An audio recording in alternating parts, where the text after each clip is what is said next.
Selamat pagi, Pak. Selamat pagi, Pak. Selamat pagi, Pak. Ulang semuanya ya. Selamat pagi semuanya. Pagi, Pak. Selamat Pagi, pagi, Pak. Pagi, Pak. Pagi, Pak. Baik. Materi barusan saya kirim ya. Silakan sambil dibuka-buka. Hari ini kita bahas demokrasi ya, sistem demokrasi. Kemarin kita sudah bahas hak dan kewajiban sebagai warga negara. Nah, sekarang dalam sistem demokrasi. Dalam satu alur gitu kan, dalam sistem demokrasi,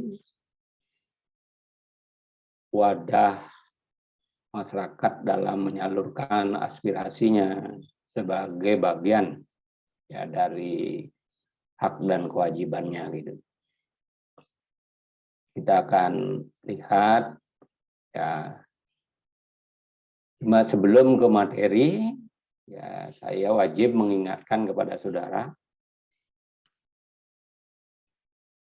ya, yang ada di Zoom sekarang ada 55 mahasiswa ya. Saya tidak tahu apakah, sehingga tolong nanti di Anda sama yang lain ya, membantu siapa yang tidak hadir dan lain sebagainya ya. Ya apalagi banyak yang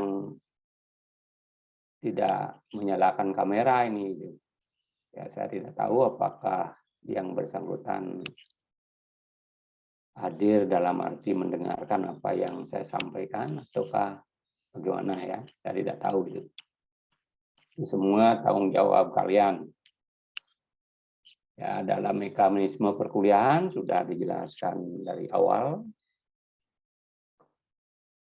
Jadi dalam termin pertama ini saya yang lebih banyak mengambil ruang waktunya.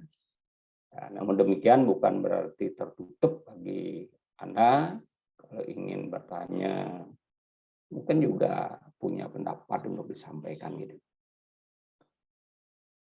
Nah nanti di pertemuan yang ke-9 gitu ya. Di pertemuan yang ke-9 otomatis nanti saudara mahasiswa ya bersama kelompoknya yang akan lebih banyak mengambil ruang waktu, sehingga saya nanti cuma mendengarkan apa yang saudara sampaikan nanti.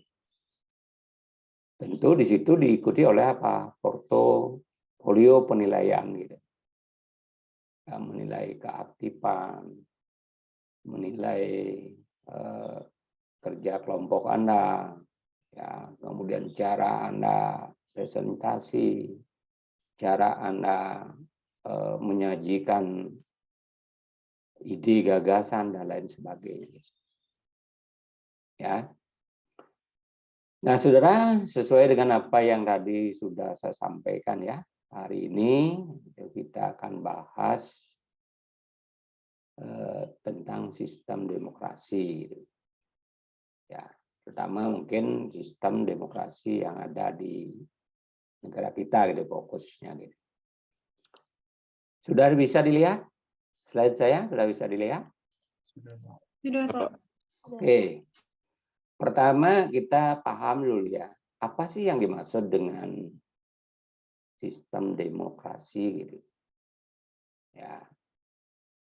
Kadang-kadang kita hanya terjebak dengan istilahnya saja kan. Demos, kratos gitu. Atau demos, kretin gitu kan. Tapi makna yang sesungguhnya di balik demokrasi itu apa sih sebetulnya gitu kan. Saudara, kebetulan saya mempunyai bukunya gitu. Ya, buku yang sudah sangat kuno gitu, tapi sangat representasi ya. Kalau kita jadikan sebagai rujukan untuk melihat apa sih sebetulnya demokrasi itu. Gitu. Saudara, gagasan demokrasi itu sebetulnya kan pertama kali dikemukakan oleh Plato ya, zaman klasik gitu. Ya, Plato kemudian oleh Aristoteles gitu. Nah, ini sebenarnya kan guru dan murid ini ya. Guru dan murid yang menurut pendapat saya, dua tokoh ini sebetulnya kan tidak pernah memiliki pandangan yang sama ya, melihat sebuah dimensi dalam perspektif keilmuan gitu. Padahal ya sama-sama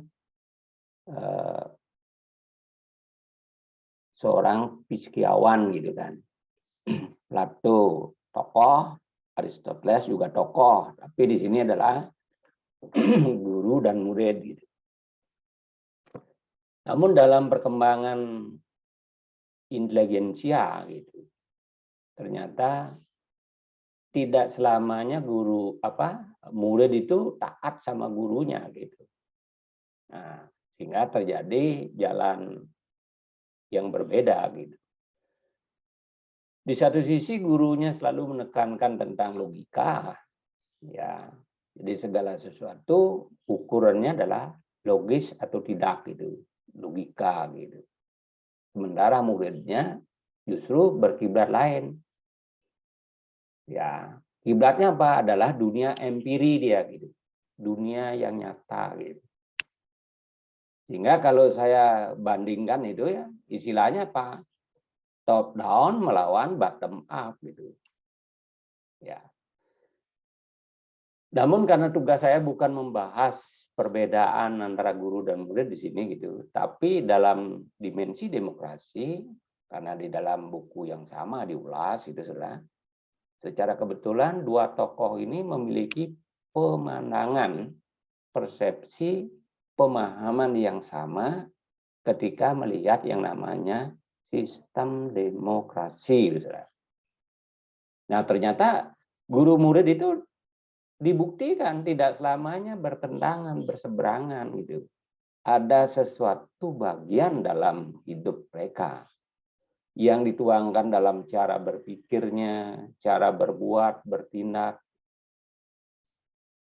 Di dalam memahami tentang demokrasi ternyata sama gitu. Bahwa kedua tokoh ini mengklasifikasi tentang demokrasi itu ada dua hal gitu. Pertama, tentang jumlah orang yang memegang pemerintahan. Apakah satu orang tunggal, apakah beberapa orang atau golongan, ataukah dipegang oleh seluruh rakyat gitu. Itu dasar pertama yang kebetulan memang sama gitu. Jadi seorang tunggal, beberapa orang atau kelompok atau golongan, atau oleh seluruh rakyat. Kemudian yang kedua, sifat pemerintahannya gitu. Jadi kalau dilihat dari sifat pemerintahannya, apakah ditujukan untuk kepentingan umum? Artinya siapapun yang memerintah gitu. Apakah yang memerintah adalah satu orang? Terus tujuan memerintah itu untuk siapa? Apakah untuk kepentingan umum ataukah untuk kepentingan bagi kelompok atau golongan yang memegang kekuasaan itu sendiri? Ternyata ini juga sama, gitu, gaya, cara, corak berpikir antara Plato dan Aristoteles, saudara. Oleh karena itu, maka saya berpendapat, saudara ya, perkembangan ilmu pengetahuan sampai dewasa ini banyak sekali diwarnai oleh dua tokoh ini, gitu, Plato dan Aristoteles. Misal kalau kita membuat sebuah karya ilmiah gitu, nampak jelas di pendahuluan dua kubu ini selalu muncul gitu. Ya. Mengapa? Karena di situ ada yang namanya apa? Dasolen, dasen. Antara yang ideasional dan yang nyata gitu. Yang rasional dan yang empiri gitu. Sehingga dalam apa? Dalam praktek-praktek ilmu alamiah gitu, sering kita mendengar yang namanya apa? teori dan praktek. Teorinya adalah idealisme, sementara prakteknya adalah empirisme gitu. Karena apa yang dilakukan. Teori adalah sebuah pedoman, prakteknya adalah bagaimana dilakukan gitu. Sehingga dua kubu ini selalu berseberangan dia gitu. Tetapi kalau caranya orang mengoperasionalkan yang namanya teori dan praktek, itu akan menghasilkan sesuatu karya yang luar biasa gitu.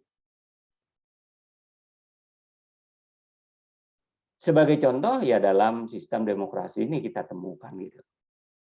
Ya, jumlah orang apakah otomatis akan menentukan tentang bagaimana sifat pemerintahannya gitu. Misalnya kalau kita lihat sekarang, ya ketika bentuk negara tersebut ya akan menjadi baik untuk kepentingan umum, namun tidak menjadi baik kalau untuk kepentingan pemegang kekuasaan gitu salah. Tadi kan saya sebutkan itu satu orang tunggal, kelompok atau golongan, ataukah untuk seluruh rakyat gitu kan.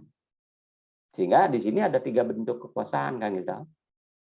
Satu orang tunggal itu bisa raja gitu kan. Ya, monarki dia. Banyak contoh-contoh sekarang. Bahkan kalau kita tarik garis ya, mayoritas negara-negara di Eropa itu adalah kerajaan atau sistem kerajaan. Misalnya Belanda kerajaan, Denmark kerajaan, Swedia kerajaan, Inggris kerajaan. Ya, terkecuali Prancis adalah republik gitu. Artinya di barat itu mayoritas negaranya adalah monarki dia. Di raja tunggal gitu ya. Kekuasaan ada di tangan raja gitu. Apakah kemudian berani kita menjustifikasi dari sisi demokrasi bahwa karena dia adalah sistem monarki pasti tidak demokrasi? Ataukah sebaliknya yang namanya republik pasti demokrasi? Karena yang namanya republik di situ sudah jelas kan dari oleh untuk contoh Indonesia. Apakah Indonesia memang sudah benar-benar menjadi sebuah negara demokrasi? Sehingga mungkin satu contoh yang sangat menarik bisa kita hadirkan misalnya apa? Bagaimana sistem demokrasi di zaman Soeharto terdahulu dengan bingkai Orde Barunya misalnya. Karena ketika itu apa? Begitu diagung-agungkan yang namanya apa? Demokrasi Pancasila. Jadi sistem demokrasi Pancasila. Apakah dalam prakteknya memang benar cara yang diberikan manat kekuasaan oleh rakyat di dalam mengeksekusi setiap kebijakan itu sudah mencerminkan keadilan? Ini kan persoalan. Gitu. Saudara, kita lihat dulu ya. Jadi ekses dari monarki adalah tirani gitu. Tolong diingat saudara, konsep tirani di dalam negara kita tidak dianut. Tirani di sini maksudnya apa? Antara mayoritas dan minoritas. Jadi konsep itu tidak dikenal di dalam Undang-Undang Dasar Negara kita gitu. Cuma sering ya diperdengarkan oleh beberapa kalangan.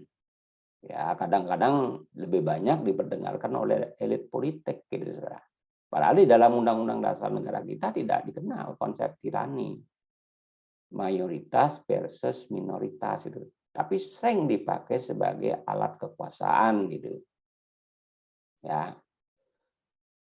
Berikut ekses aristokrasi itu kan, golongan yang berkuasa, saudara, adalah oligarki. Nah, ini juga di negara kita kan sering didengung-dengungkan kan. Ya. bahwa sumber-sumber ekonomi yang ada di negara kita hanya dikuasai oleh sekelompok, segelintir orang dengan kelompoknya sendiri, gitu, saudara. Ya, sehingga kita mengenal sistem ekonomi kapitalis. Ya, bagaimana modal kapital itu dijadikan sebagai basic kekuatan untuk mempengaruhi berbagai kebijakan-kebijakan pemerintah terhadap publik, saudara. Ya, jadi setiap pengambilan keputusan orang selalu ada tuduhan-tuduhan bahwa ini oligarki yang sedang main, artinya kelompok-kelompok penguasa secara ekonomi, gitu maksudnya. Dengan istilah lain misalnya apa? Nah, di situ adalah prinsip-prinsip betapa kemudian modal itu bisa mempengaruhi berbagai kebijakan. Ya, sehingga hitung-hitungannya apa? Untung atau rugi, gitu. Ya. Nah, sementara saudara, ekses demokrasi itu adalah anarki. Nah, ini juga sering Anda bisa saksikan. Setiap yang namanya demo di tanah air kita itu kalau tidak diwarnai dengan bakar ban, rusak taman, rusak fasilitas umum, nah itu tidak demokrasi, gitu. Padahal di situ apa? Eksesnya adalah anarki, itu bagian dari anarkisme, gitu kan. Padahal sudah ada aturannya. Ya, berdemo itu boleh, tidak masalah. Tapi harus ada koridor-koridor yang tidak boleh dilanggar. Ya, tapi adalah tradisi sekarang. Coba lihat. Ya, seperti kemarin itu kan, Kanjuruhan. Walaupun tidak nampak di situ demokrasinya, gitu kan. Tetapi caranya mengekspresikan kekecewaan itu, apakah dengan cara membunuh? Apakah harus kehilangan nyawa? Nah, inilah ya yang sering menjadi problema karena kita menganut sistem negara demokrasi. Di mana sistem negara demokrasi itu eksesnya adalah anarki tadi. Ya, jargon politiknya apa? Hukum dibuat untuk dilanggar, gitu. Seolah-olah dibenarkan bahwa hukum dibuat untuk dilanggar. Tuh. Saudara, setelah Perang Dunia Kedua ya, sebagian besar negara-negara di dunia ini menyatakan diri sebagai negara yang bersifat demokrasi, gitu. Jadi klaimnya gitu, saudara. Ya, di pasca Perang Dunia Kedua, negara-negara di dunia ini muncul ke permukaan sebagai negara merdeka, sekaligus memproklamirkan diri sebagai negara yang menganut sistem demokrasi, gitu kan. Nah, cuma saudara, sistem demokrasi di sini juga harus dicermati dia. Ya, ya harus dicermati.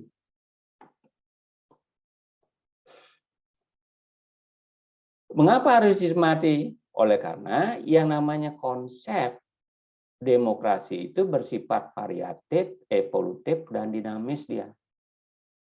Variatif, variasi, evolutif, berkembang. Ya, dinamis ya, selalu berubah dia. Sesuai dengan konstelasi tuntutan zaman, gitu, saudara. Oleh karena itu, saudara, dalam prakteknya, terutama dalam praktek penyelenggaraan sistem demokrasi sebuah negara bangsa, kita mengenal dua aliran demokrasi, saudara. Pertama, demokrasi konstitusional, gitu. Yang kedua adalah demokrasi komunisme, gitu. Dari segi namanya saja kan konstitusional, gitu. Artinya bersistem berdemokrasi sesuai dengan rujukan perundang-undangan yang dibuat. Artinya perundang-undangan yang dibuat itu untuk mengayomi tentang bagaimana pelaksanaan sistem demokrasi itu sendiri, gitu. Ya. Sementara yang demokrasi komunisme itu lebih menekankan kepada apa? Karena di dalam sebuah negara dengan sistem komunisme, yang ada hanya satu partai. Tidak boleh ada partai yang lain. Partai tunggal gitu. Ya, sehingga di sini saya berikan contoh misalnya apa? China, Korea Utara, masih banyak yang lain ya. Rusia misalnya. Kuba misalnya. Ya. Belarus misalnya.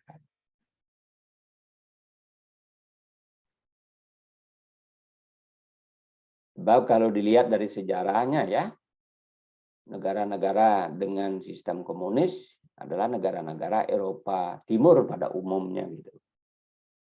Ya, namun pasca Glasnost, Perestroika dari Gorbachev itu, ya ada beberapa negara kemudian terpecah. Ya ada yang dari pecah tadi bertahan tetap dengan sistem komunismenya, tetapi yang lain pecah, mereka memilih jalur demokrasi konstitusional gitu. Ya. Sementara yang menganut sistem konstitusional ya jelas di situ kan India, Pakistan, Filipina, Indonesia. Artinya apa? Ada alur-alur yang ditentukan oleh peraturan hukum yang berlaku. Contoh di Indonesia. Ya, negara Indonesia adalah negara berdasarkan atas hukum. Sehingga hukum dijadikan sebagai panglima dia. Ketika ada orang, misalnya berperkara dan lain sebagainya kan, sehingga dibutuhkan keadilan, maka di situ mereka harus hadir untuk mendapatkan keadilan melalui lembaga peradilan.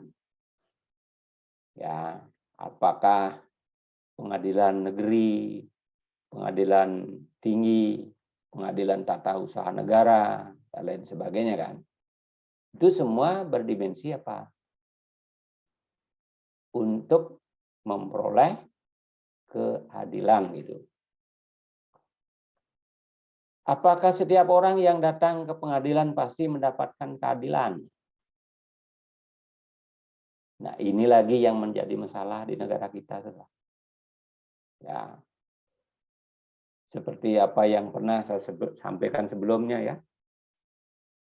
Keadilan di negara kita itu masih bersifat tebang pilih dia. Ya, contoh yang masih sangat bagus di ingatan kita masing-masing itu, ya bagaimana istri dari seorang Sambo ya diperlakukan berbeda dengan perempuan-perempuan yang lain dalam situasi kasus yang sama gitu. Ya, nah ini juga persoalan keadilan gitu. Ya, sehingga ini sering disebut apa? Mencederai perasaan masyarakat secara umum dan lain sebagainya. Saudara harus kita sadari ya, kedua kelompok aliran ini sebetulnya akhirnya di Eropa ya. Namun setelah Perang Dunia Kedua itu banyak didukung oleh negara-negara baru, ya termasuk juga di kawasan Asia gitu. Ya, misalnya kalau komunisme gitu kan, munculnya di Ren kan ya, di lembah Sungai Ren gitu. Kemudian demokrasi konstitusional, ya, kita tidak bisa nampikkan ya bagaimana cara pola berpikirnya Montesquieu ya di dalam mempraktekkan konsepsi demokrasi itu di Prancis misalnya. Ya. Karena gagasan Montesquieu itu kan berdimensi 3. Ya, yang kita kenal dengan konsep apa? Legislatif, eksekutif, dan yudikatif gitu. Cuma perlu diwaspadai. Ya. yang namanya sistem demokrasi gagasan Montesquieu itu adalah sistem demokrasi dalam rangka apa? Pemisahan kekuasaan gitu. Jadi kekuasaan negara itu dipisahkan atas kekuasaan legislatif, kekuasaan eksekutif, dan kekuasaan yudikatif. Sementara di tanah air kita tidak mengenal konsep pembagian kekuasaan, pemisahan kekuasaan. Ya, tetapi kita mengenal konsep pembagian kekuasaan gitu. Jadi bukan dipisahkan. Kalau di barat ya dipisahkan. Ya. Sehingga benar-benar mandiri itu independen gitu kan.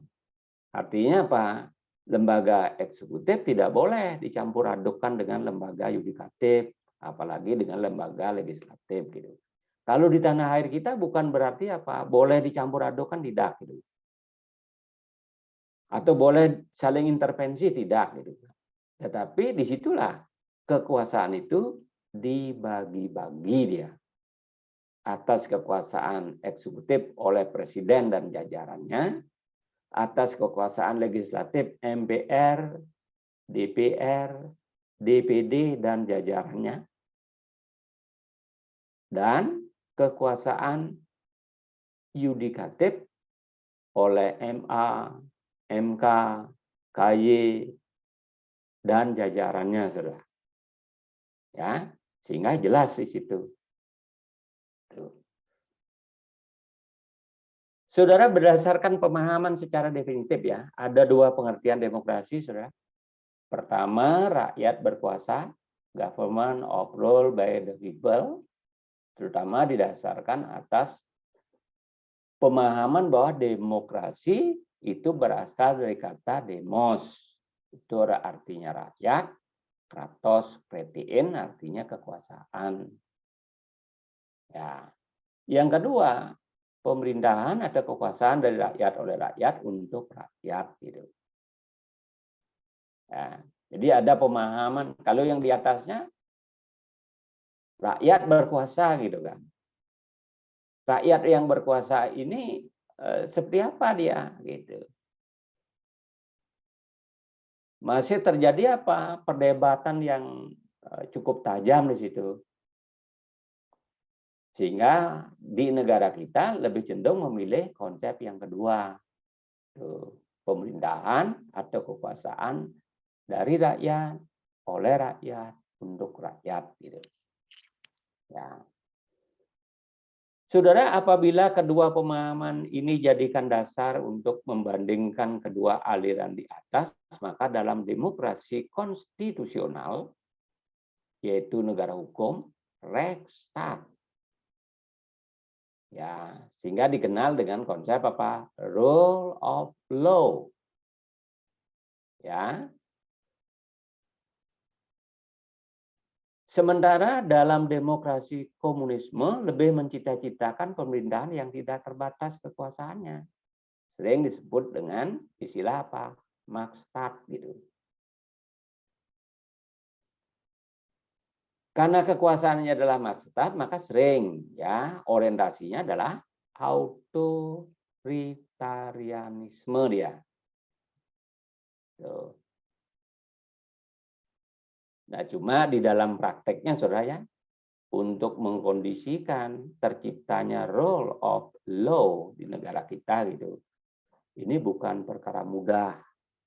Ya, sering kita mendengar konsep atau slogan-slogan di masyarakat. Ya, hukum itu tajam ke bawah, tumpul ke atas gitu. Kalau itu benar gitu kan, sulit kita memperoleh keadilan. Keadilan macam apa yang bisa dilahirkan dengan kondisi masyarakat dengan mekanisme hukum seperti itu gitu, saudara. Ya. Nah, berikut sudah hasil konferensi internasional ya dari Komisi Internasional Ahli Hukum yang diselenggarakan di Bangkok tahun 1965, saudara. Ya. Jadi hasil konferensi ini sudah merumuskan syarat-syarat dasar penyelenggaraan pemerintahan yang demokrasi. Ya, kendati pun konferensi ini sudah dilakukan tahun 65 gitu, kalau ditarik jenjang waktunya itu sudah ya 50-an tahun lebih kan gitu dah. Namun demikian saudara ya, karena konferensi atau hasil konferensi belum dicabut saudara, maka masih berlaku di dalam praktek penyelenggaraan negara di setiap negara yang mengklaim sebagai negara dengan sistem demokrasi atau negara yang menganut sistem demokrasi gitu, saudara. Ya, jadi masih berlaku ini. Yang pertama apa? Perlindungan konstitusional yang menjamin hak-hak individu. Ya, jelas di sini tekannya apa? Bagaimana hak-hak individu itu dilindungi. Sehingga di sini apa nuansanya? Hak asasi manusia tidak boleh diabaikan atas dasar atau atas dalih apapun gitu. Ya. Sehingga di situ ada konstitusional yang menjamin hak-hak individu. Ya, apalagi di dalam apa Rospel itu kan, for freedom kan kita, ya 4 asas kebebasan yang ditawarkan oleh Rospel kan gitu. Ya, jadi wajib dijamin dia di situ. Di samping dijamin ya dilindungi itu hak-hak mereka oleh produk perundang-undangan yang berlaku di negara yang bersangkutan. Ya. Yang kedua, badan kehakiman yang bebas dan tidak memihak gitu. Anda mungkin lihat ya setiap badan peradilan ya, pengadilan itu dimanapun pengadilan itu sudah, kalau Anda lihat simbolnya itu apa itu? Apa simbolnya, ada yang tahu? Simbol pengadilan itu apa? Jadi menjawab Pak, timbangan. Timbangan. Ya. Di sudah apa? Itu timbangan ya. Di timbangan itu ya, timbangan itu adalah lambang keadilan itu. Tidak boleh apa? Berat yang kanan, berat yang kiri gitu ya. Jadi harus dicermati betul di situ. Nah, tentu itu yang ideasional, saudara. Ya, sesuai dengan tadi itu kan, Plato, Aristoteles itu kan, yang disebut dengan Dasolen tadi. Tapi desainnya gimana gitu, prakteknya gimana di lapangan? Pertentangan, perbedaan ya antara teori dan praktek, maka muncul masalah. Kalau dalam pendekatan keilmuan, maka disitulah ilmuwan wajib melakukan penelitian, kajian, telaah, dan lain sebagainya. Karena ada masalah. Tuh. Kalau tidak ada masalah, buat apa melakukan kajian, penelitian, dan lain sebagainya kan? Justru karena ada masalah, karena ada kesenjangan antara yang ideasional dan yang praktek, itu sudah. Antara yang diteorikan dengan yang nyata itu tidak nyambung itu, maka muncul masalah dia. Termasuk juga Anda nanti kan begitu kan? Ya, dalam praktek ilmu kedokteran gigi kan gitu. Pasti ada dasolan, dasen, sehingga muncul masalah.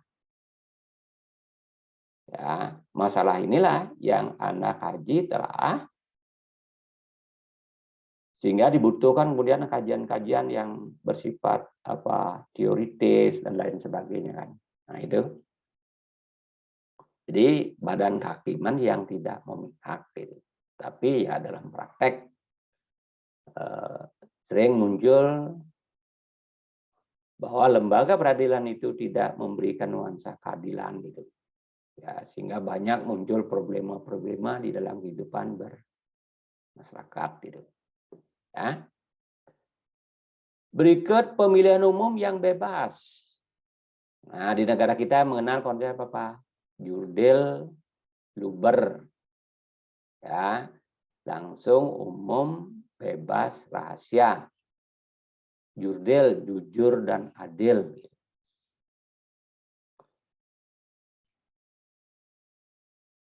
KPU telah melahirkan beberapa perundang-undangan yang mengatur tentang sistem pemilu kan. Tapi faktanya setiap akhir dari sebuah proses hajatan 5 tahunan selalu muncul problema, saudara. Padahal lembaganya sudah ada ya, Bawaslu sudah ada, lembaga independen sudah ada. Bahkan ketika praktek penyelenggaraan pemilu dilakukan gitu, mahasiswa juga pernah ikut turun, perguruan tinggi juga pernah ikut turun gitu. Tapi outputnya masih menjadi apa? Bahan perkara di pengadilan. Tuh. Berarti di sini masih terjadi apa? Problema di dalam rangka penyelenggaraan sistem pemilu kita. Tuh. Mulai dari DPT misalnya, ya, jadi daftar pemilu ganda misalnya kan itu, ya, jadi ada saja gitu orang-orang yang ya memang menginginkan kemenangan itu, ya dengan cara-cara yang tidak terpuji dan lain sebagainya kan, jadi menghalalkan segala cara untuk meraih angka yang bisa mewakili sehingga yang bersangkutan dapat memenangkan suara mayoritas itu, saudara. Karena suara mayoritas itu menentukan.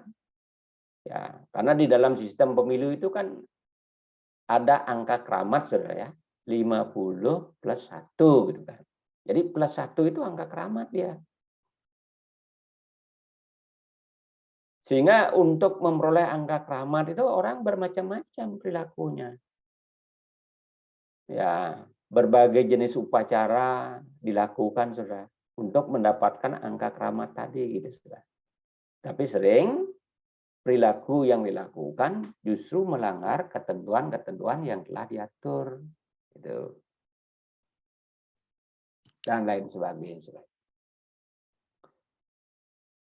Dalam rangka pemilu di sini juga kan ditentukan ya, ada yang namanya apa? Hak pilih aktif, hak pilih pasif gitu. Pernah Anda mendengar itu? Konsep hak pilih aktif, hak pilih pasif?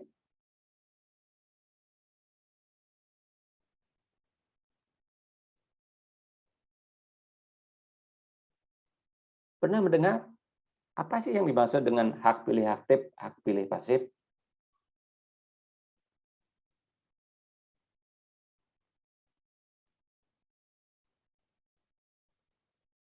Ada yang bisa beri argumentasi? Ada?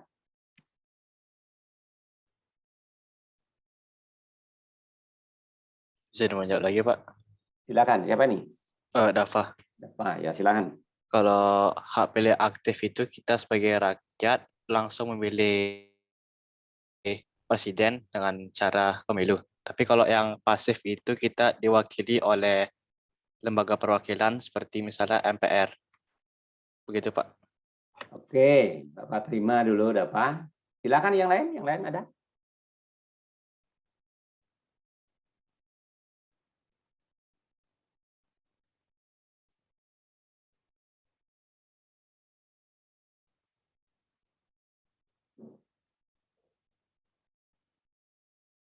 Saudara, ini saya kira ya penting sekarang ya, karena sekarang kan tidak lagi seperti pendekatan di zaman sebelum reformasi ya. Sekarang saudara, siapa saja boleh sebagai anggota legislatif sepanjang yang bersangkutan memenuhi syarat-syarat sebagai anggota dewan gitu, saudara. Kalau dulu kan tidak boleh kan? Kecuali di zaman Orde Baru terdahulu itu ada yang namanya apa? Mewakili golongan gitu, Saudara ya. Mewakili golongan itu sangat terbatas itu. Kalau sekarang tidak lagi dikenal konsep. Misalnya apa? Dokter gigi tidak boleh sebagai anggota dewan. Ya, terus kalau dulu juga guru tidak boleh sebagai anggota dewan gitu. Jadi anggota yang boleh sebagai anggota dewan adalah mereka yang lahir dari partai politik. Ya. Sehingga ini apa? Jelas ada pembatasan hak-hak sosial orang. Kalau sekarang tidak lagi seperti itu kan. Siapa saja boleh asalkan memenuhi syarat-syarat sebagai anggota dewan. Ya, misalnya apa? Ya bisa lahir dari partai politik dan lain sebagainya kan. Ketika nanti partai politik sebagai wadah mereka berkiprah dalam sistem demokrasi mencalonkan ya yang bersangkutan sebagai anggota dewan gitu. Bisa, Saudara. Tidak tertutup gitu. Kalau terdahulu kan sulit ya, menembus itu sulit, Saudara. Ya, kalau sekarang dibebaskan gitu.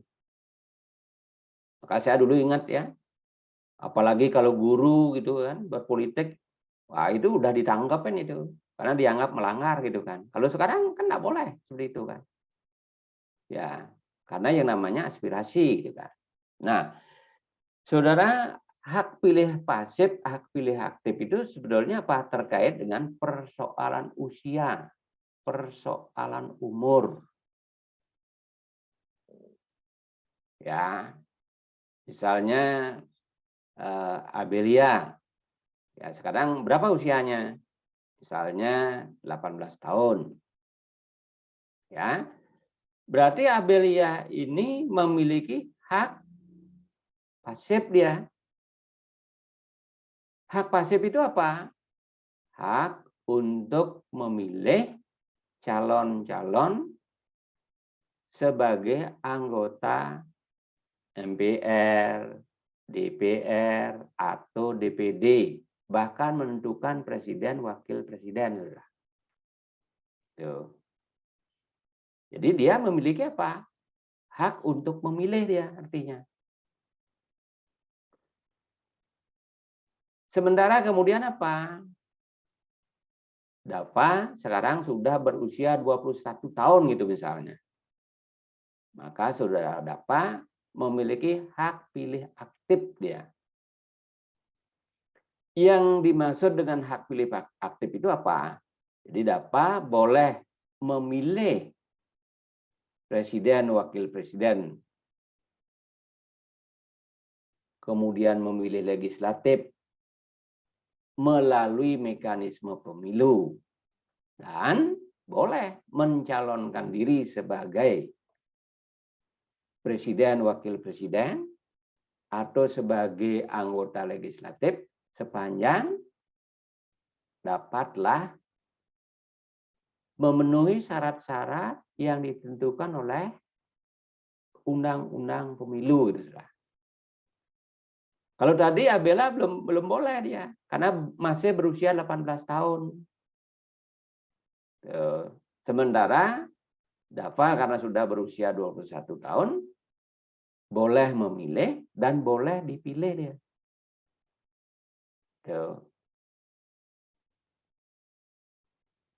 Cuma ingat di Indonesia ya, kalau mencalonkan diri sebagai presiden, wakil presiden itu, kalau secara independen itu kan sangat sulit.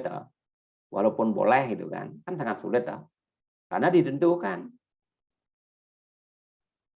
Siapapun di antara tokoh yang maju secara independen sebagai calon presiden, maka yang bersangkutan wajib minimal gitu mengumpulkan tanda tangan 8 juta gitu, Saudara. Jadi mengumpulkan tanda tangan 8 juta itu berat, Saudara. Ya belum lagi persoalan keasliannya dan lain sebagainya kan. Tuh, jadi berat ya. Sementara kalau lewat jalur politik itu, karena Undang-Undang MD3 kan masih berlaku, ya syarat minimal 20% dari anggota dewan gitu lah. Boleh. Nah, terus tadi terkait dengan apa yang disampaikan oleh Dapa gitu, ini menarik gitu. Karena di Indonesia, saudara, ketentuan sebagai peserta pemilu di samping diatur berdasarkan undang-undang pemilu, hukum adat juga masih berlaku, saudara. Ya, misalnya apa? Kalau di Papua itu ada pemilu dengan sistem noken. Pernah mendengar pemilu dengan sistem noken? Nah, itu. Jadi perlu diperhatikan ini. Tuh. Apa sih sistem noken itu? Benar apa yang disampaikan oleh Dapa itu?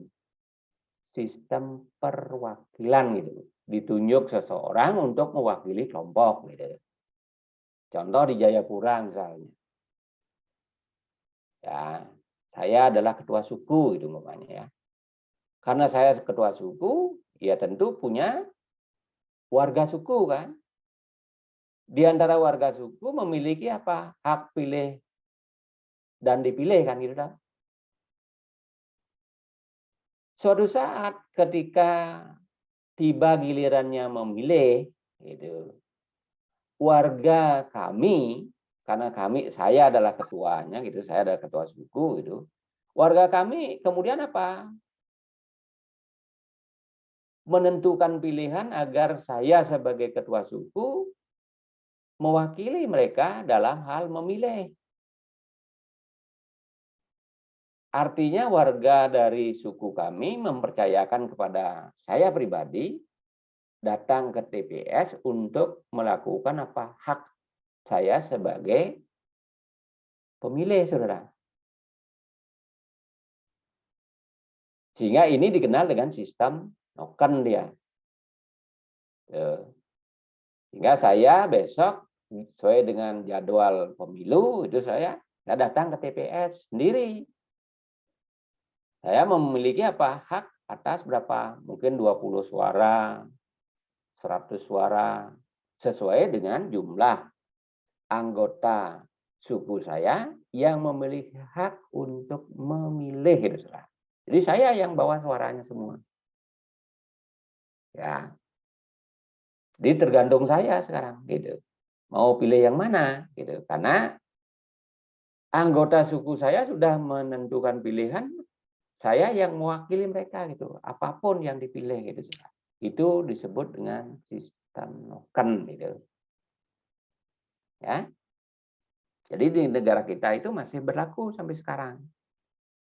Ya, ada ketentuan adat ya dan lain sebagainya gitu. Tapi ini tentu ya ke depan itu karena yang namanya pemilu itu kan prinsip-prinsip Luber, Jurdil itu nanti tidak kena di situ gitu. Ya, mungkin untuk sementara ini di samping untuk apa pendewasaan dalam hal berdemokrasi ya secara graduate gitu, secara berkesinambungan terus akan dilakukan gitu. Ke depan itu tidak kita harap tidak ada sistem perwakilan itu gitu kan. Nah, jangan sampai nanti apa memilih kucing dalam karung gitu misalnya. Nah. Berikut kebebasan untuk menyatakan pendapat. Ya, kalau kita baca di dalam Undang-Undang Dasar Negara kita pasal 28 kan. Kemerdekaan berserikat berkumpul mengeluarkan pendapat baik lisan maupun tertulis dijamin oleh undang-undang itu. Ya. Jadi sebelum di amandemen itu cuma satu pasal ya yang bunyinya seperti itu. Sesuai dengan tuntutan dan konstelasi zaman gitu, saudara. Di amandemen Undang-Undang Dasar Negara kita itu khusus pasal 28 itu sekarang kan 28 A, B, C, D, E, F, G, H, I.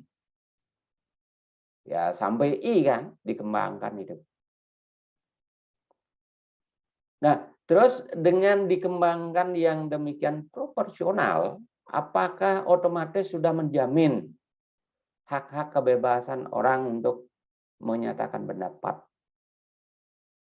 Orang buktinya sekarang orang membuli, ya buktinya sekarang orang boleh menghina, berita hoax dan lain sebagainya kan. Sehingga muncul sekarang kelompok-kelompok di masyarakat itu apa? Orang yang anti terhadap amandemen. Karena tidak menjamin, saudara. Orang buktinya sebelum di amandemen juga aman-aman saja kok. Tapi setelah di amandemen itu bayangkan itu. Dari A, B, C, D, E, F, G, H, I. Kan 9 itu. Ya. 9 substansi masalah ya yang dikembangkan itu. Tapi semakin parah di situ. Ya, bagaimana orang menghina satu sama lain, bagaimana orang menjelekkan satu sama lain kan gitu. Nah, itu. Jadi belum menjamin. Ya. Karena penegakan hukum di negara kita itu masih lemah. Sehingga seolah-olah apa? Ada kata pembenar, gitu. Siapa yang melakukan? Kalau yang melakukan mungkin petani, buruh, nelayan, ya udah sampai kering di penjara. Tuh. Tapi yang melakukan sekarang adalah mungkin bos dan lain sebagainya. Coba lihat saja yang kemarin itu.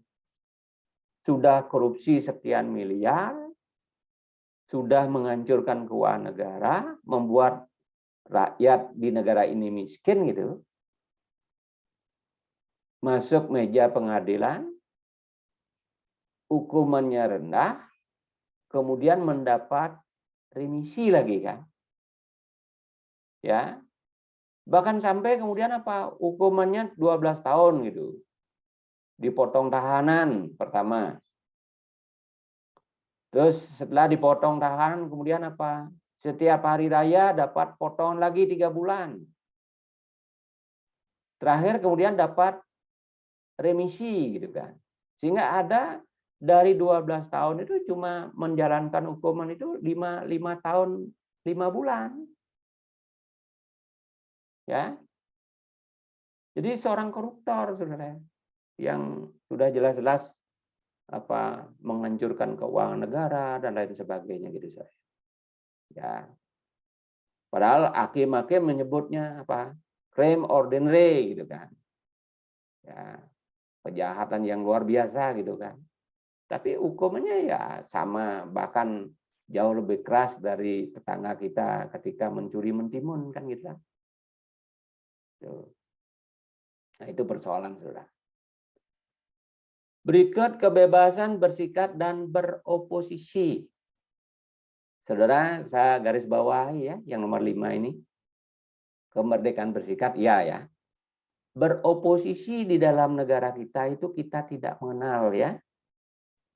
Walaupun sering tokoh elit menyebut-nyebut kata oposisi. Ya, karena sistem kenegaraan kita bukan seperti Amerika Serikat, saudara. Bukan seperti Inggris. Ya. Contoh di Amerika Serikat itu ada 2 partai. Ya. Ketika pemilu, partai pemenang akan menjadi partai Republik atau partai pemerintah itu, yang kalah menjadi partai oposisi. Di negara kita kan tidak seperti itu. Jadi tidak ada istilah apa partai pemenang, kemudian partai oposisi tidak. Gitu. Di partai yang diberikan mandat, ya, melahirkan pemimpin gitu, yang lainnya adalah sebagai partai penyeimbang gitu, bukan oposisi. Gitu. Tapi sering ya tokoh-tokoh elit kita juga memakai gimmick oposisi gitu kan, mungkin supaya lebih serem ya dan lain sebagainya kan ya. Jadi memilih apa narasi-narasi beroposisi gitu kan. Ya, bukan memakai istilah partai penyeimbang gitu kan. Nah itu. Nah yang terakhir pendidikan kewarganegaraan, civic education. Nah ini saya tidak bahas lagi karena sebelumnya sudah panjang lebar saya tekankan sudah. Ya, bahwa yang namanya civic education bukan hanya ada di tanah air kita, gitu. Di setiap negara sudah. Ya. Nah itu, saya lanjut. Saudara, demokrasi konstitusional menurut Undang-Undang Dasar 1945 itu memiliki 10 pilar, saudara ya. Ya, jadi ada 10 pilar di situ. Jadi ketuhanan, kecerdasan, ya, jadi macam-macam itu ada 10 pilar, saudara. Sistem demokrasi yang berlaku di negara kita, saudara, adalah demokrasi Pancasila. Apa sih sistem demokrasi Pancasila itu, gitu? Nah, sengaja saya munculkan beberapa tokoh ya. Misalnya Muhammad Hatta itu menawarkan, menyodorkan demokrasi Pancasila. Itu sebetulnya apa? Bercirikan 3 hal gitu. Ya, pertama cita-cita rapat gitu. Kemudian yang kedua cita-cita masa protes. Kemudian sistem tolong menolong gitu. Cita-cita rapat itu apa? Jadi kalau berapat, ya di situ pasti ada apa? Usulan. Ya, kalau rapatnya berlima gitu. Ya, si A, si B, si C gitu, usul gitu kan. Kan belum tentu semua usulan itu bisa diterima. Ya. Apabila usulan si A mungkin ya lebih masuk akal dibandingkan usulan si B, si C, sehingga usulan si A menjadi disetujui oleh rapat gitu. Maka usulan si A itu menjadi hasil rapat dia, bukan lagi menjadi usulan si A gitu. Usulan individu. Ya. Berikut kemudian apa? Ada cita-cita masa protes. Karena ciri demokrasi itu tidak selalu apa elegan terus gitu kan. Ya, karena cirinya apa? Ada perbedaan pandangan. Perbedaan pandangan itu bukan berarti bermusuhan. Tetapi di situ mencari win-win solusi dia. Mencari jalan keluar dari perbedaan yang ada agar setiap komponen itu bisa berjalan. Akhirnya apa? Tolong menolong sebagai ciri dari sila yang keempat. Sistem gotong royong tolong menolong itu bisa muncul ya. Karena hakikat demokrasi itu bagaimana satu sama lain itu bisa saling bekerja sama demi satu tujuan bersama gitu sudah. Ya.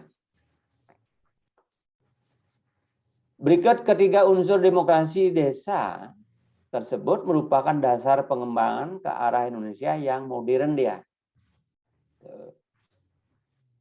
Karena bagaimanapun ini kan model-model yang sifatnya tradisional kan gitu.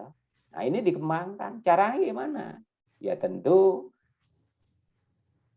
disesuaikan dengan ruang waktu, konstelasi zaman gitu sudah. Ya, tidak boleh berdiri sendiri itu. Pasti sesuai dengan konstelasi zaman, tuntutan zaman gitu. Ya. Contoh yang paling nyata gitu kan. Kondisi saya waktu sebagai mahasiswa di tahun 70-an itu mungkin tidak sama dengan kondisi kalian sekarang di tahun 2000-an gitu saudara. Ya. Jadi ada pergerakan yang luar biasa gitu. Kalau zaman saya dulu mahasiswa ya jalan kaki biasa ke kampus. Apa saya saja yang jalan? Enggak. Rata-rata waktu itu jalan kaki semua. Ya. Pakai sepatu tinggi-tinggi haknya gitu. Pakai celana cut biar gitu kan. Pakai baju yang ketat gitu kan. kemudian rambut gondrong gitu kan, brokoli gitu kan. Ya waktu zaman saya ya itu yang paling gagah seperti itu dia. Tapi sekarang kalau itu ditampilkan, oh kampungan kan gitu. Ya, karena sudah tidak sesuai dengan konstelasi zaman gitu kan. Kalau zaman saya dulu ada orang pakai gundul gitu, ditertawai itu. Ya, ditertawai. Tapi kalau sekarang orang gundul itu, oh seksi banget gitu kan. Jadi persepsinya berbeda, Saudara. Tuh. Ini yang dimaksud dengan apa? Berubah sesuai dengan konstelasi zaman gitu. Ya, atau yang dalam ilmu saya itu sering disebut sebagai apa itu?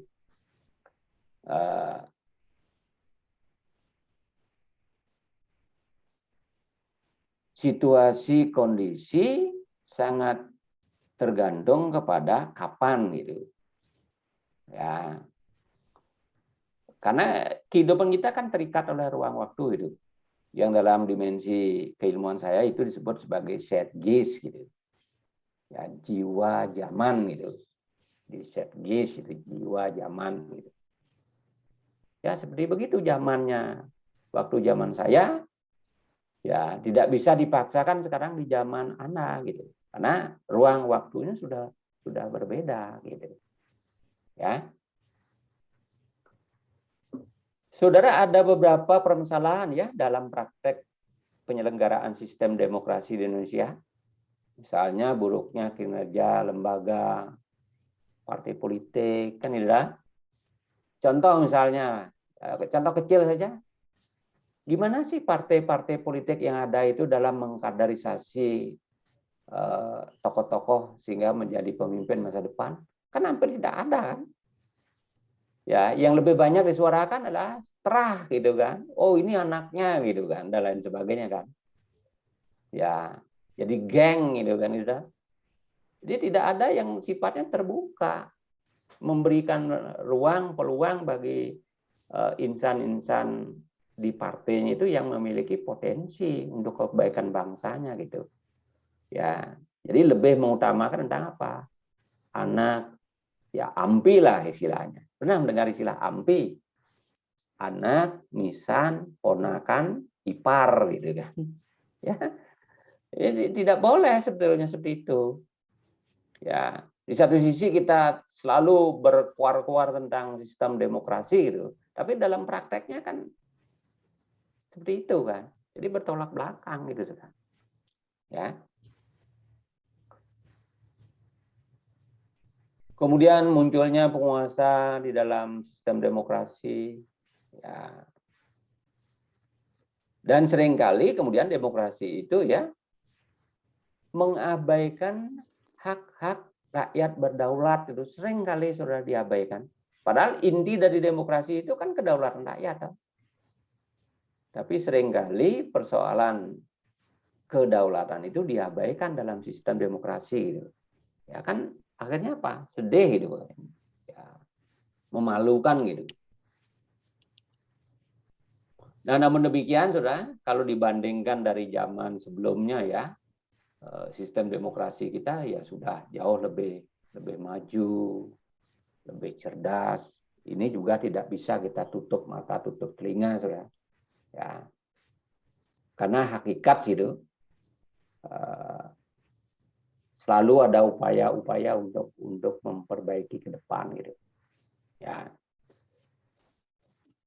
Seperti misalnya paham kedaulatan rakyat sudah tumbuh sejak lama di Nusantara. Misalnya di Minangkabau, ya. Kemudian abad 14-15 kekuasaan raja dibatasi oleh bagaimana ketundukannya dengan keadilan gitu kan sudah nampak gitu.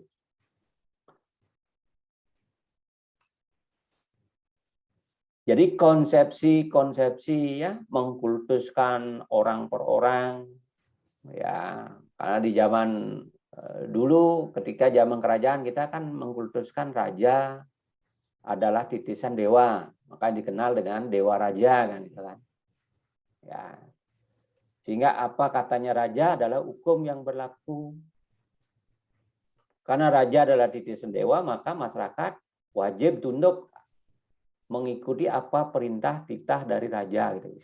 Nah, ini kan sekarang tidak seperti itu lagi kan. Tuh. Jadi ada pandangan yang bersifat apa? Ya, sudah equal gitu.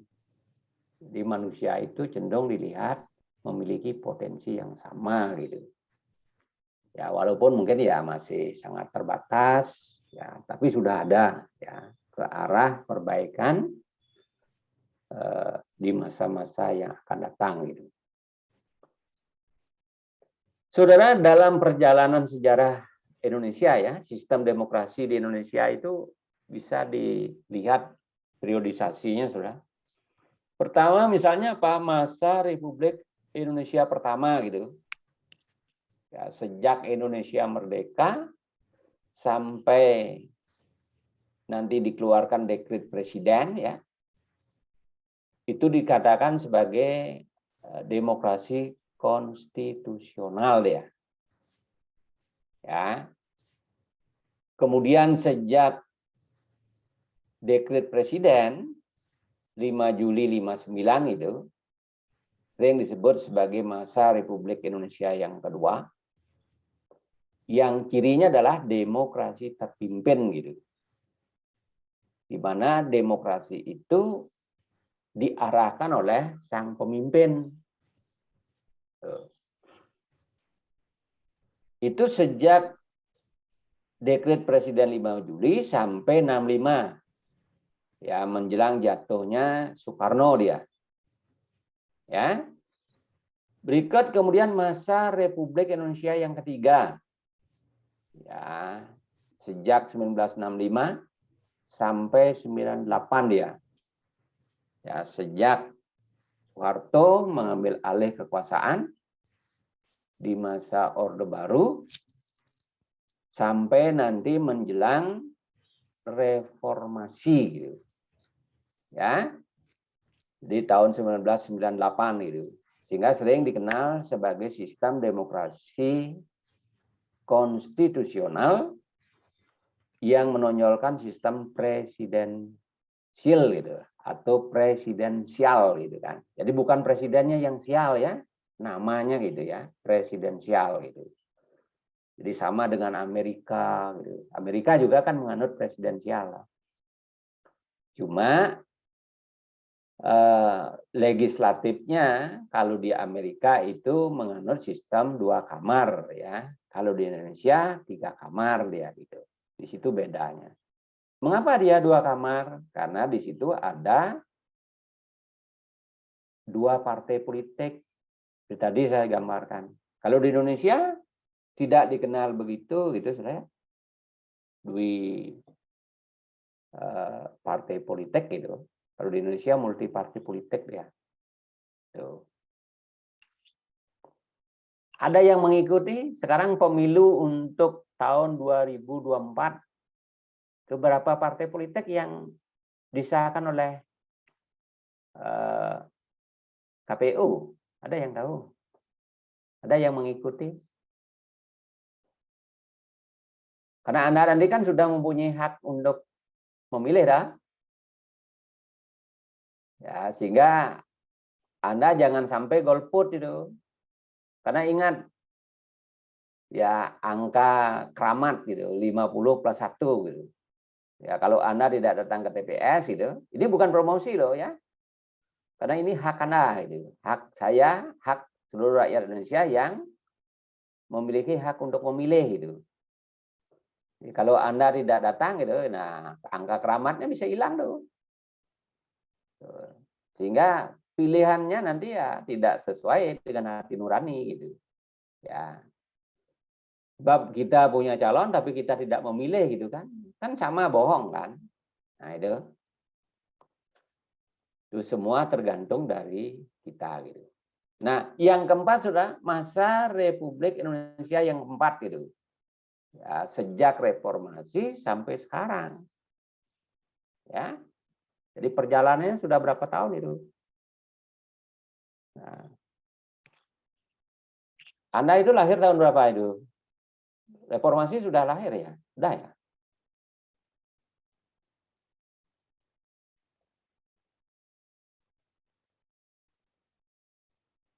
Rata-rata Anda kelahiran tahun berapa? 2003, Pak. Wah, 2003 ya, masih jauh sekali ya, jauh ya. Jadi, nah, ini juga penting saudara ya. Karena Anda memang belum memiliki pengalaman langsung dari apa yang terjadi sebelum tahun kelahiran saudara gitu. Saudara tolong hati-hati nanti. Ya, membaca atau mendengarkan informasi gitu. Jangan sampai nanti seperti apa itu, seperti demo mahasiswa BEM seluruh Indonesia itu kan. Ya, Bapak tuh malu mendengar itu. Ya, karena bagaimanapun saya bertanggung jawab gitu. Saya bagian dari perguruan tinggi gitu kan. Ada mahasiswanya yang mengklaim bahwa demokrasi yang sekarang itu katanya mati gitu. Jauh lebih baik demokrasi di zaman Orde Baru gitu. Aduh, dapat dari mana itu gitu kan. Ini BEM lagi ini kan. Gitu. Nah, tolong hati-hati itu, jangan sampai seperti itu. Kalau Anda memang belum memiliki pemahaman yang baik itu, lebih baik diam daripada berbicara salah gitu kan. Tuh. Nah, berikut hak asasi manusia, Saudara. Ya. Sebagaimana kita ketahui, Saudara, hak asasi manusia itu adalah hak yang melekat gitu. Ya, hak yang tidak boleh diganggu-gugat oleh siapapun gitu. Misalnya apa dalam kehidupan keagamaan gitu ya, yang mudah gitu. Ya. Satu contoh misalnya, ya Putu Dinda gitu sudah umpamanya sudah berkeluarga gitu kan, sudah berkeluarga, kemudian punya anak gitu. Nanti suami dan Putu Dinda itu tidak boleh memaksakan agar anaknya ikut agama Putu Dinda dan agama suaminya, tidak boleh. Ya, karena itu apa? Ada dimensi hukum ya yang terindikasi bahwa Putu Dinda dan suami melanggar HAM anak gitu Saudara. Jadi tidak boleh. Ya, sekalipun dia orang tua melahirkan anaknya gitu, orang tua tidak mempunyai kuasa dan hak untuk memaksa anaknya menganut agama sesuai dengan sistem keyakinan orang tuanya, tidak punya hak dia. Ya. Kalau ada nanti pihak-pihak termasuk anaknya sendiri keberatan kemudian menyampaikan ke lembaga peradilan untuk memperoleh keadilan gitu, maka orang tua yang bersangkutan nanti terkena masalah HAM dia Saudara. Ya, karena itu tidak dibenarkan itu Saudara. Karena itu adalah bagian dari hak asasi manusia, hak dasar hidup mereka gitu. Ya, apakah dia mau menganut agama A, B, C itu tidak boleh. Ya, silakan gitu. Tapi sebagai orang tua gitu, Putu Dinda dan suami nanti mempunyai hak untuk apa? Mengajari bagaimana menjalankan kewajiban agamanya sesuai dengan agama yang dianut oleh Putu Dinda dan suami gitu. Jadi beda di situ kan. Ya.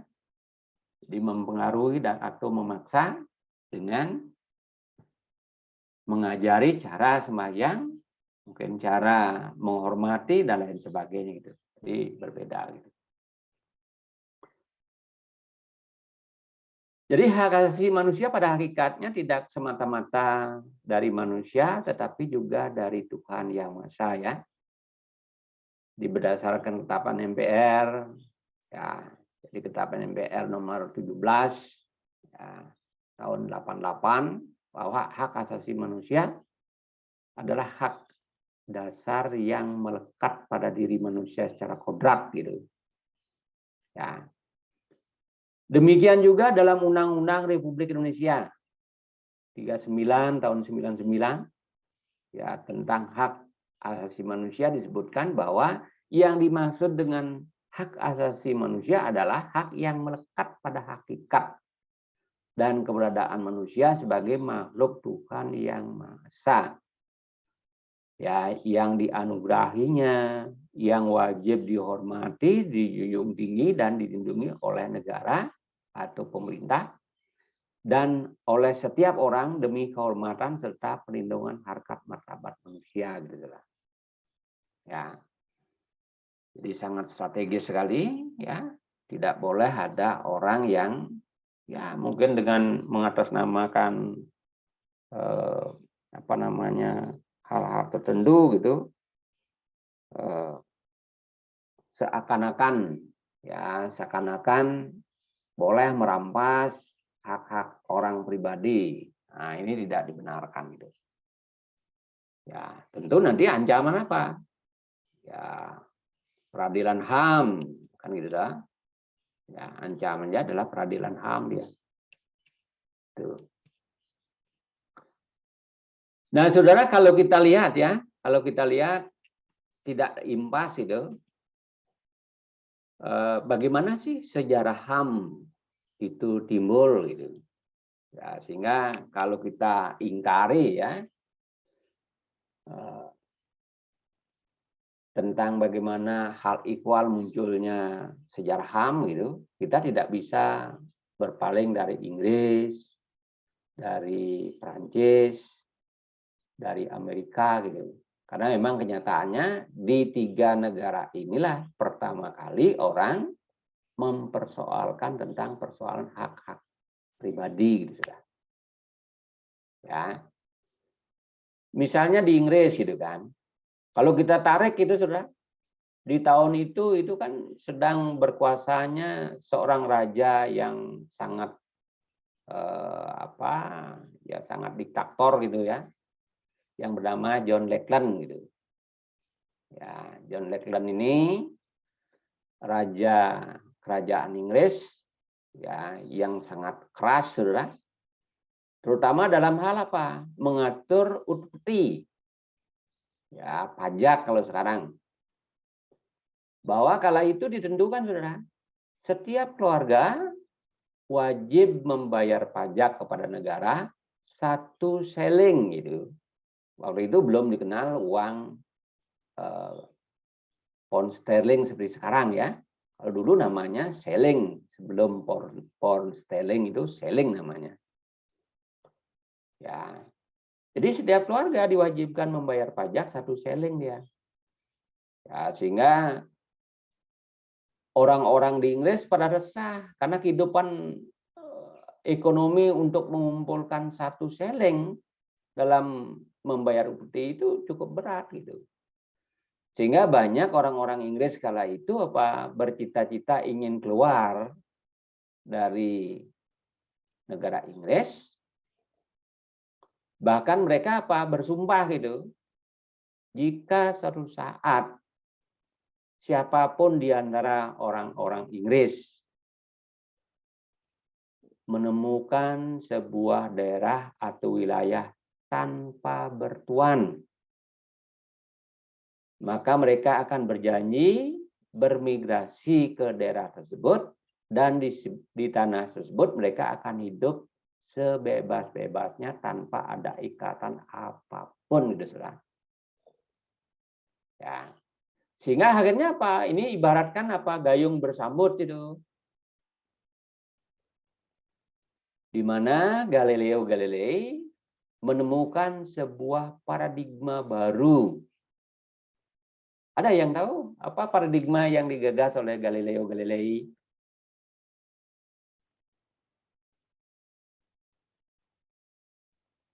Saudara, kala itu di Eropa, itu kan berkembang paradigma apa? Bumi sebagai pusat orientasi kehidupan. Sehingga dikenal sebagai paradigma geosentris. Tetapi ketika muncul Galilei, paradigma itu ditentang. Ya, karena berdasarkan hukum-hukum fisika yang didalami oleh seorang Galilei ditemukan bahwa matahari sebagai pusat orientasi kehidupan, bukan bumi. Sehingga paradigma di abad itu dirubah oleh Galilei dari geosentris ke heliosentris dia. Ya, bahkan kemudian diikuti oleh pernyataan apa? Bahwa dunia ini bulat seperti bola. Tuh. Sehingga akibatnya kemudian apa? Galilei ditangkap oleh Raja Agustus yang didukung oleh gereja kan gitu kan. Dan pada akhirnya apa? Galilei dihukum panjang dia. Tapi sebelum dihukum panjang, Galilei kan ditanya. Sehingga kembali dia menegaskan, ya sebelum kamu saya bunuh, kamu mau permintaan apa kan biasa ada. Tapi Galileo tidak minta apa-apa kecuali ingin saya menegaskan pendirian saya bahwa bukan bumi sebagai sentrum tetapi matahari. Ya. Dunia ini bulat seperti bola. Dari manapun Anda pergi, seandainya Anda pergi dari titik ini, di mana mereka berwawancara,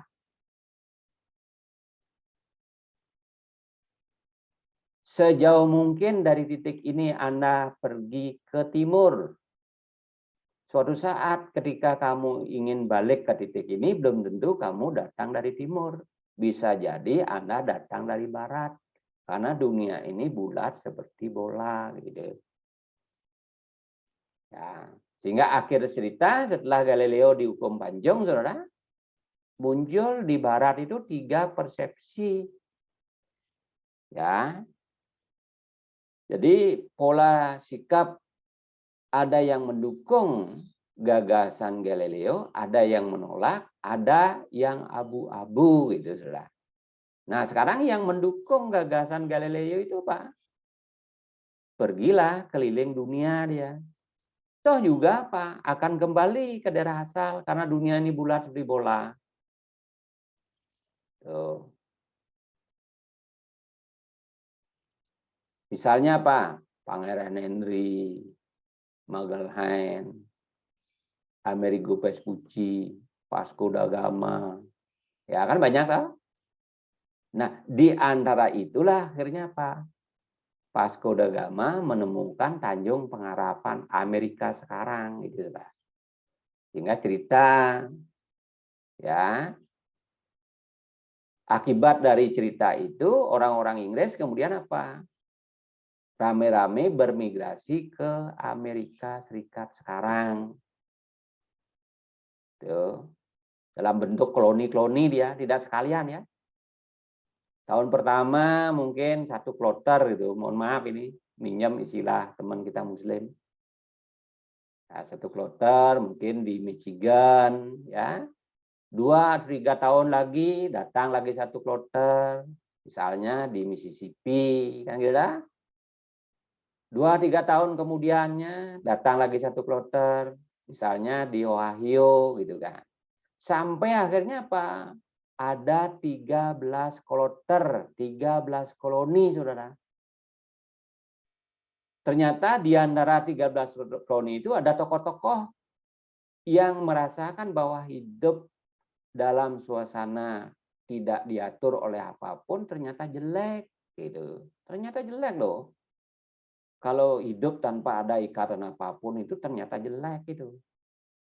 Sehingga tokoh-tokoh dari 13 koloni itu sepakat melakukan apa? Melakukan pertemuan. Hasil pertemuan inilah melahirkan negara Amerika Serikat sekarang, saudara. Dengan tetap apa? Mengusung patung Liberty. Patung Liberty itu adalah simbol kebebasan gitu. Ya. Sehingga di Inggris itu apa? Ada Magna Carta gitu kan. Ya, Magna Carta ini ya menyuarakan hak-hak bangsawan awalnya gitu. Kemudian berkembang menjadi hak-hak individu. Ya, karena nanti ketika Raja Charles pertama berkuasa gitu, di situ ada petisi gitu. Ya. Kalau di sini ada mosi istilahnya ya. Mosi tidak percaya dan lain sebagainya kan. Ya. Berikut ketika William III naik gitu. Nah, William III ini kan termasuk ya mungkin lemah dibandingkan dengan raja-raja sebelumnya gitu. Sehingga benar-benar apa dimanfaatkan karena di Inggris waktu itu sudah mulai berkembang. Kalau di Indonesia ada istilahnya apa? Orang kaya baru gitu. Ya, OKG gitu. Ya, jadi orang-orang kaya baru ini menghimpun diri dia. Ya, karena mereka tidak lagi tergantung kepada raja, ya, dan dia mempunyai kekuatan karena dia punya ekonomi. Ya, bisa mempengaruhi orang dengan meminjam. Kan di situ ada peralihan toh, dari feodalis ke industri gitu saya.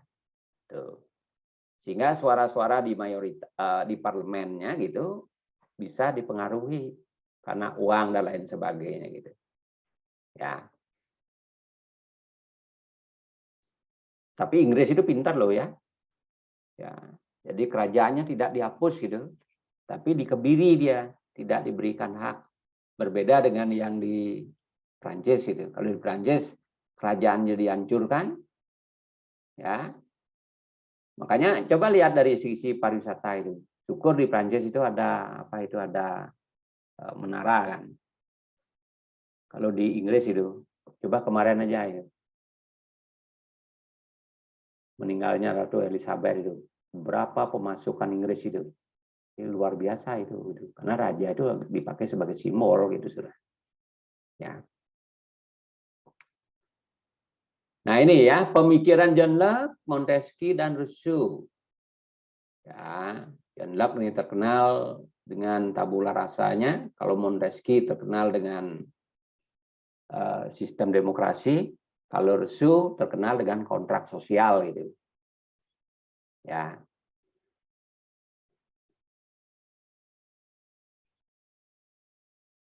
Saudara, pemahaman tentang hak asasi manusia itu sebetulnya kan di Prancis itu belakangan terjadi, saudara. Padahal tokoh-tokoh yang menyuarakan tentang persoalan HAM itu adalah orang-orang Prancis, saudara. Tapi orang-orang Prancis yang menuliskan kemudian sering menggaungkan itu lebih didengar oleh orang Inggris, sehingga prakteknya di Inggris yang pertama. Justru di negara tempat dilahirkan tokoh-tokoh yang menggegas tentang HAM itu justru nomor 2, itu sudah ya di Prancis. Nah, ketiga nanti baru di Amerika Serikat gitu. Ya, di Amerika Serikat itu terakhir nanti. Itu ya. Nah, ini yang tadi saya sebutkan ya. The Four Freedoms gitu oleh Franklin D. Roosevelt gitu. Jadi freedom of speech, freedom of religion, freedom from fear, freedom from want gitu. Jadi ada 4 kebebasan gitu. Ya, yang sangat diagung-agungkan oleh Amerika waktu itu. Ya, karena sebagai negara liberal itu tentu mengusungnya apa? Persoalan hak asasi manusia gitu. Ya, tiketnya di situ yang dimainkan oleh Amerika Serikat sudah. Ya, barangkali waktu itu Amerika Serikat sudah memiliki apa? Cita-cita bagaimana suatu saat atau kelak di kemudian hari negara Amerika itu bisa muncul sebagai polisi dunia gitu sudah. Dan kenyataan kan sudah berhasil kan. Ya, jadi kenyataan sudah berhasil ya. Ya, lewat jargon liberalisme dan the four freedom. Ya, lewat 4 gagasan tentang hak asasi manusia gitu. Ya. Karena memakai apa isu perang dia. Apa perang ini akan dibiarkan? Karena akibat dari perang itu apa? Banyak janda, banyak duda, banyak orang yatim, banyak orang piatu gitu. Jadi jargon politik yang digunakan oleh Franklin D. Roosevelt yaitu dia. istilah janda, istilah duda, istilah yatim, istilah piatu. Apa ini akan dibiarkan gitu? Ya. Kalau tidak dibiarkan, ayo harus ada upaya bagaimana menyelamatkan. Caranya adalah HAM harus diberlakukan di setiap wilayah negara gitu. Ya, makanya termasuk di Indonesia ketika waktu berlakunya konstitusi RIS ya yang dilanjutkan dengan UUDS Undang-Undang Dasar Sementara 50 ya persoalan HAM yang diatur dalam Undang-Undang HAM PBB yang terdiri dari 30 pasal dan 30 ayat tidak ada direvisi berlaku mutlak di tanah air Indonesia, saudara. Ya, sehingga memunculkan berbagai problema di dalam prakteknya.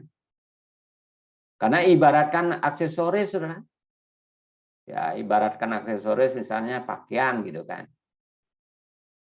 Kalau orang barat pakaiannya ya, karena perawakan orang barat itu apa? Tinggi, besar kan gitu kan.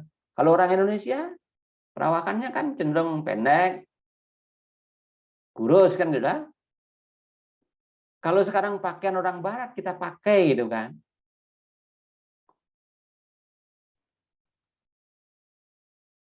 Jadi jasnya kita pakai mungkin tidak perlu pakai celana kan gitu kan. Sudah ketutup sebagian, tapi kan tidak it's very handsome kan.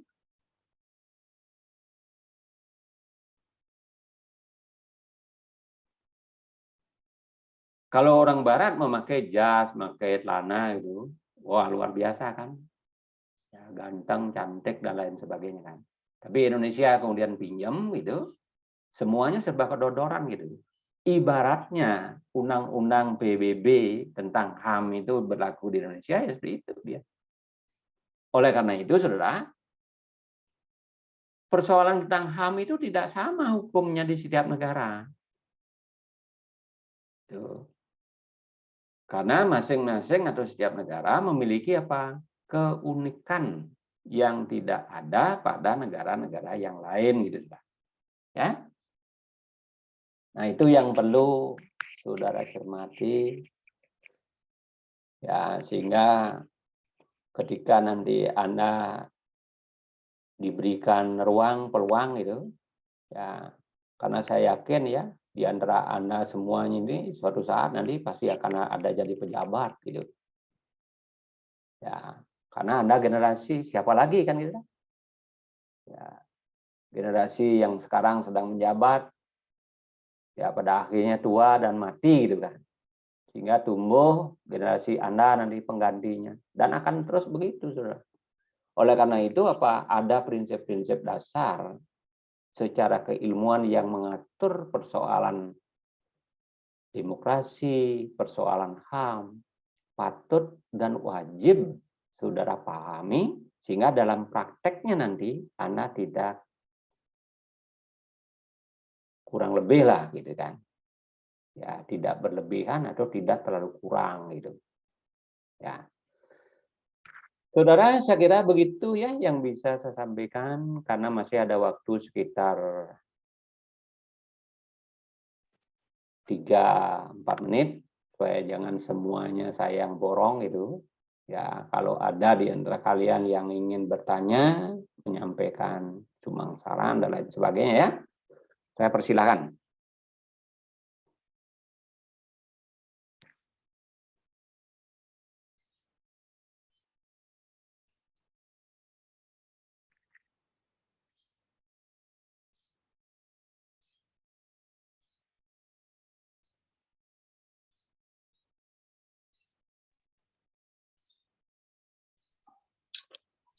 Izin bertanya, Pak.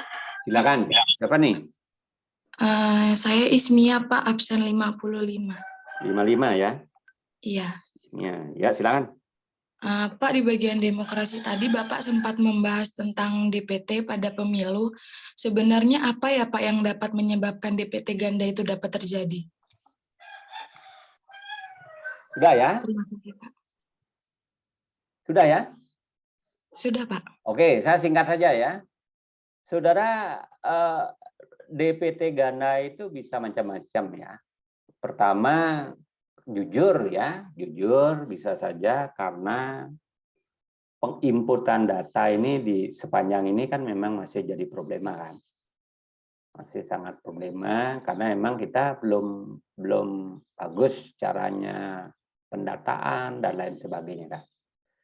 Kemudian yang kedua tidak tertutup kemungkinan itu, disitulah kong kali kong ya, orang bermain mata dan lain sebagainya. Ini tidak bisa dibantah gitu, karena ada berbagai kepentingan.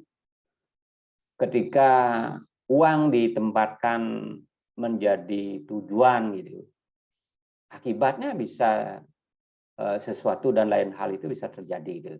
Saya kira begitu ya, Ismia, karena ini banyak yang mau tanya. Silakan yang lain.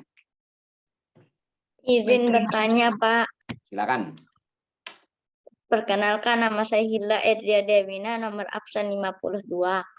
Bagaimana menurut Bapak seharusnya sikap kepribadian dari pemimpin yang memegang teguh asas pokok dan prinsip dari demokrasi?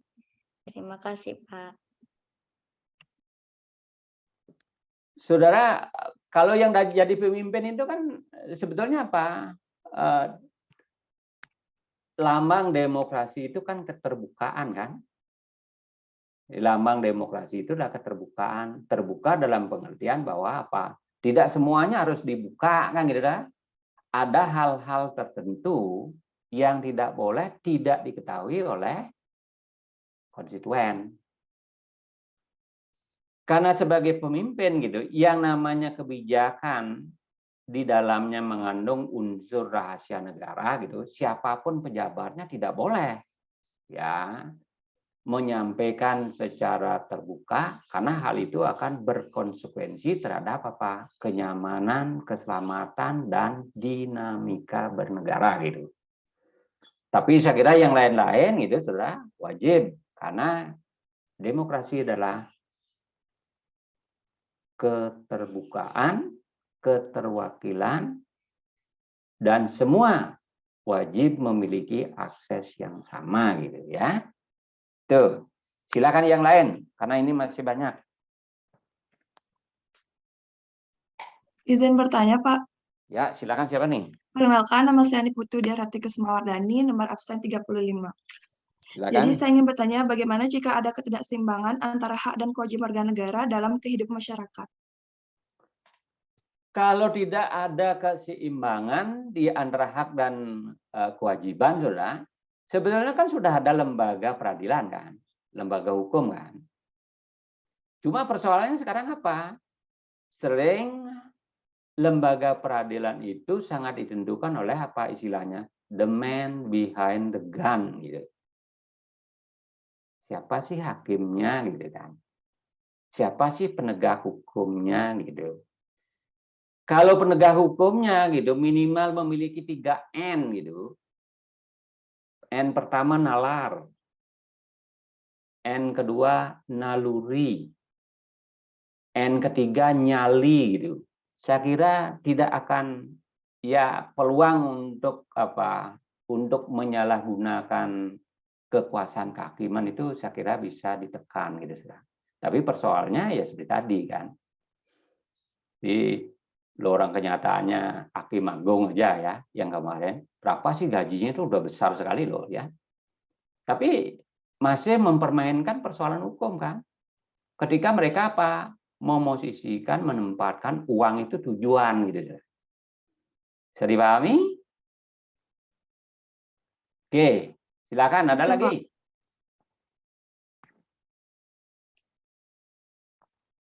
Silakan.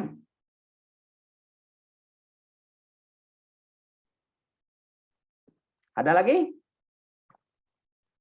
Oke, tidak ada karena ini kebetulan juga sudah waktu ya. Ditunggu oleh ruang yang lain ya. Saya sampaikan selamat pagi dan terima kasih. Selamat pagi, terima kasih, Pak. Terima kasih, Pak. Terima kasih, Pak. Terima kasih, Pak. Pak.